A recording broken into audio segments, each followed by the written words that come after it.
There are 4,218 PS2 games, and I'm beating every one of them. I've got to own the game because I'm playing everything on the original hardware, but I've beefed it up with a RetroTink 5X, some component cables, and more to come soon. Can I do this before I die of old age? I hope so. SpongeBob SquarePants Lights Camera Pants was developed by THQ Studio Australia and released in the US October of 2005.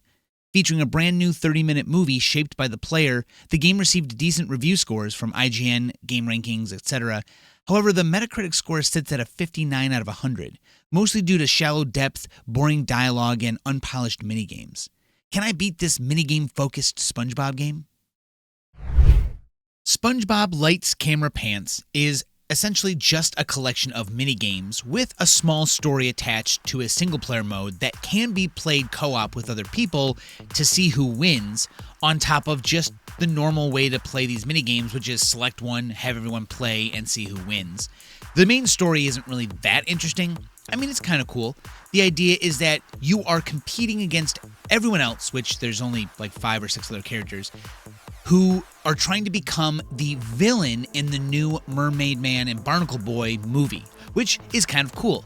That means any character you choose and win with gets their own scenes in this little faux movie that they make at the end of the game about Mermaid Man and Barnacle Boy, with your character, whoever you chose, as long as they win, getting to be the villain in the scenes. There's a little bit of a caveat to that, but let's just go ahead and go over the very quick journey, because this game took 3 hours to beat, and that's it. So let's move forward. At the beginning of each minigame, you'll be given the name of the minigame as well as a little description and how to play it. And you can actually watch the loading screen come by, and it will tell you what buttons to press and how to do things, which is helpful. And you can sit here for as long as you need while it cycles through so that you understand what you're about to do, which at first seems helpful, but when you get into the game itself, that's where you actually figure out what to do. It's kind of difficult to figure out from these screenshots and what's going on, because they don't always tell you exactly what's about to happen, just what to do when it happens. So in this first minigame, for example, you have to work with an AI teammate, and you guys are flipping patties to each other, and you have to catch them, which is interesting. And then once you catch a patty from the other person, you will flip it back to the customer in the window.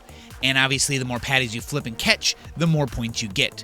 You can see at the top there, I am playing SpongeBob, and I'm working with Squidward, while Plankton and Sandy are at the bottom working together as just AI.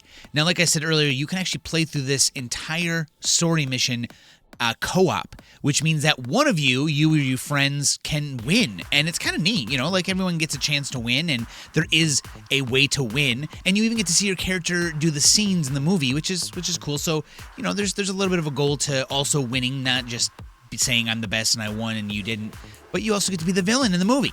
There are several different areas that you will stop to try to become the best at whatever those 3 minigames are. You'll do 3 minigames in a row, and you'll come out with the points you get from them.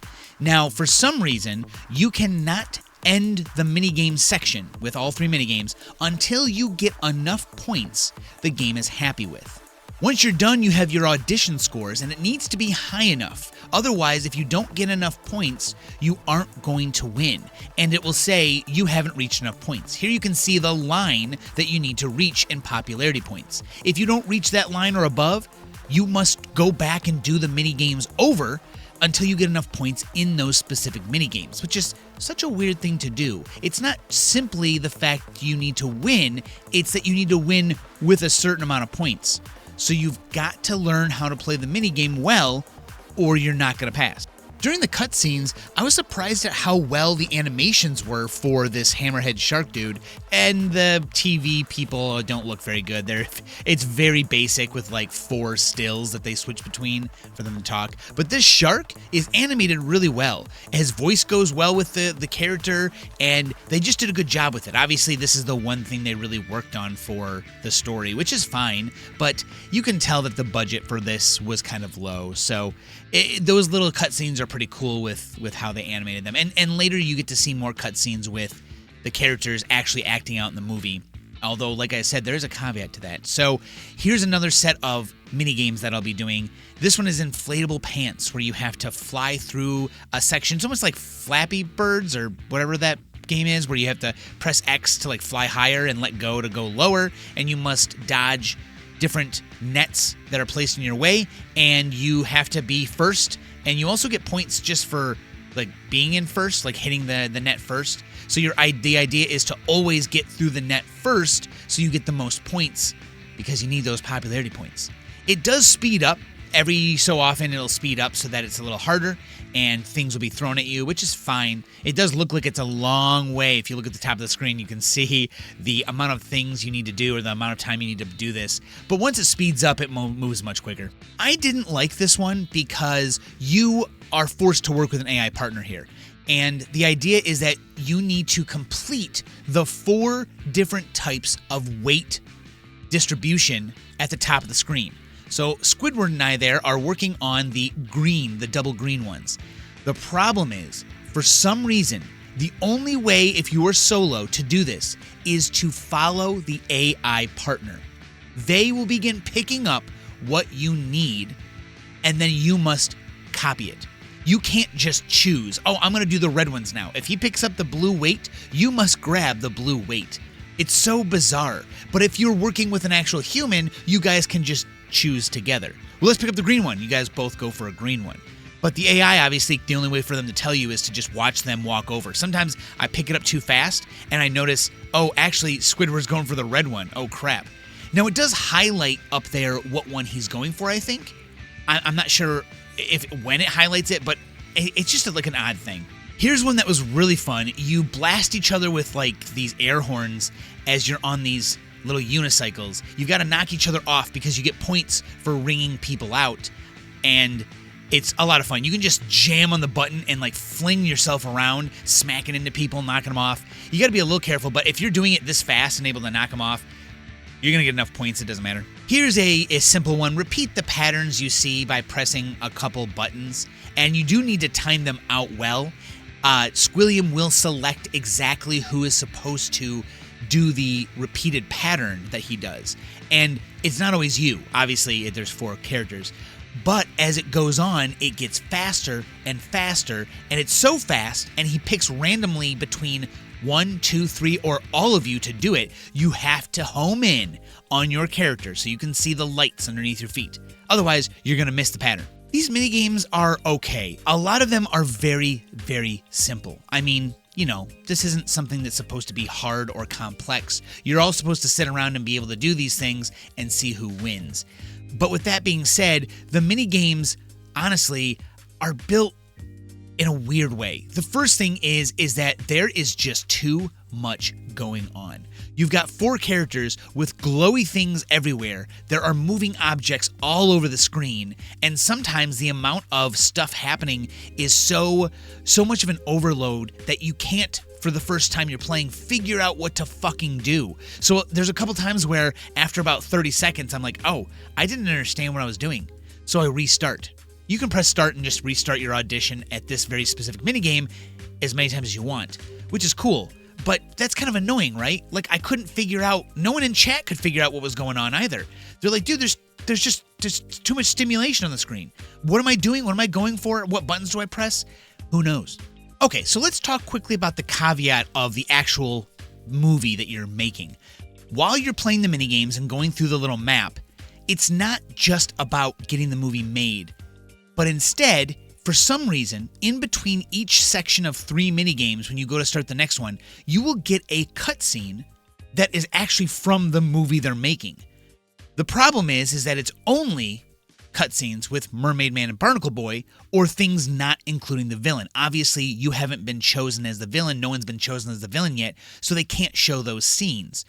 But what's weird is that while you're watching these scenes, it's supposed to be part of the movie, so you're missing context, you're missing an understanding of what's going on, because the scenes where you're the villain are cut until the end of the game.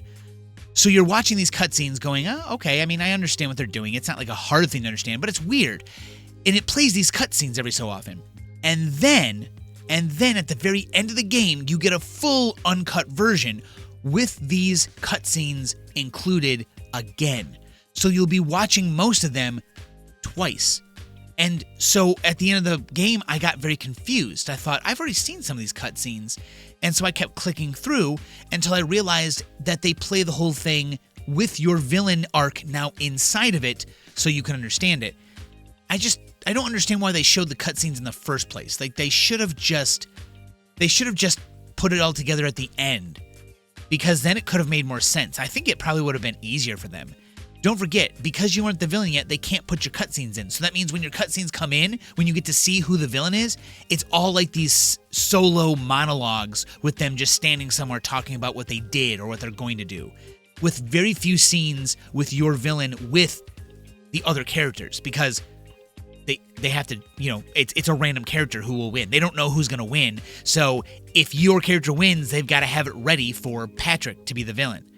So it's a novelty. It's a novel idea. I think it's interesting.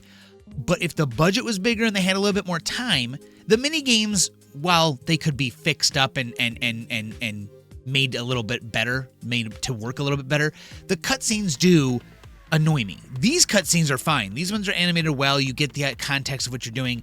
But the movie scenes are just kind of out of nowhere and then suddenly repurposed at the end of the game again into a long, like 11-minute fucking episode of SpongeBob, except it's Mermaid Man and Barnacle Boy. I don't know. It's such a weird concept. This little minigame is kind of difficult. You've got to catch these little dudes escaping prison or something out of the window, and if you catch them in your basket, you take them over to a trampoline where they get out. If you are spotted by the spotlight, you will be sent into this little jail, and you can't come out for a couple seconds. The spotlights are just ungodly accurate and are so good at catching you. So you need to learn how to avoid them. And you have to avoid them. You can't get caught once, because I had trouble getting the points getting caught once. I had to get caught like 0 times once I redid this a couple times just to get the proper amount of points so that I could finish and become the villain. It was really annoying.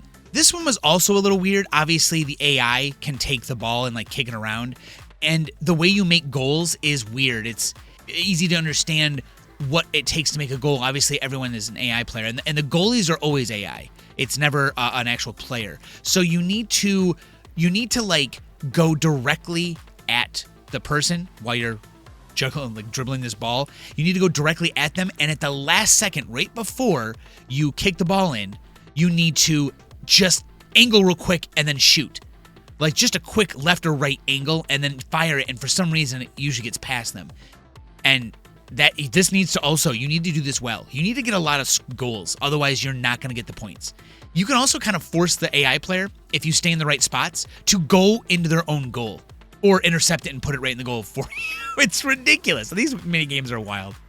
Check this little like plinko looking thing where you're going back and forth between these little pegs, and if you touch the peg you get points. And if this was an AI player, or if this was not an AI player, we'd be playing 2-player doing this. I control everything on my own. Honestly, this is the one time where I control Sandy and SpongeBob. And you need to swing your character around, fling them around, and then try and hit every single pole to get the points. It is hard. The way you do this is just difficult. You're constantly moving down and fighting moving down by trying to move back up, but it's hard. They've positioned these pegs in weird places, so it's not always easy. Well, it's no surprise that I won, because I'm not an AI player.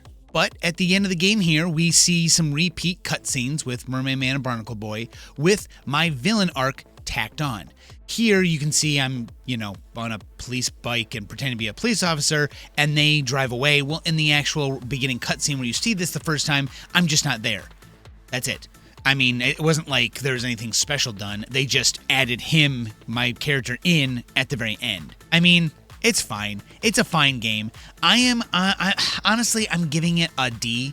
I don't think it's really worth it. The mini games are okay. If you're playing co-op, I'd give it a C. If you're playing by yourself, it's easy a D. Not worth playing just for fun, even for a day. It's just, there's nothing to it. You don't feel accomplished after you win. You're like, oh yeah, I pressed left and right a couple times extra than the AI, which got me more points. And I played on like normal difficulty. It wasn't hard at all. If I played on hard, I probably would have won as well. It wasn't like the balance and difficulty is not there for the AI players. It's really just the mini games. So if you got friends, it's fine. It's a C. If you don't have any friends, don't play the game. It's not worth it. And with that, this video is going to be done because there's That's it. There's nothing else to learn. So thank you so much. This is game 124, Beaten SpongeBob SquarePants. Thank you so much for watching the video, everyone. I really appreciate it. I know it's not the most interesting game, and it's also not a very long video, but it's something you get to see if you'd like to see a little bit of this game. Thank you so much to everyone in the stream. We had a good time for the 3 hours we played, just seeing what the mini games had and trying to become the villain. And thank you to everyone who has donated or become a member of the channel. You're the reason why we played this. Again, all these games are recommended or requested, so thank you so much. I'll be back for video 125 soon. Later.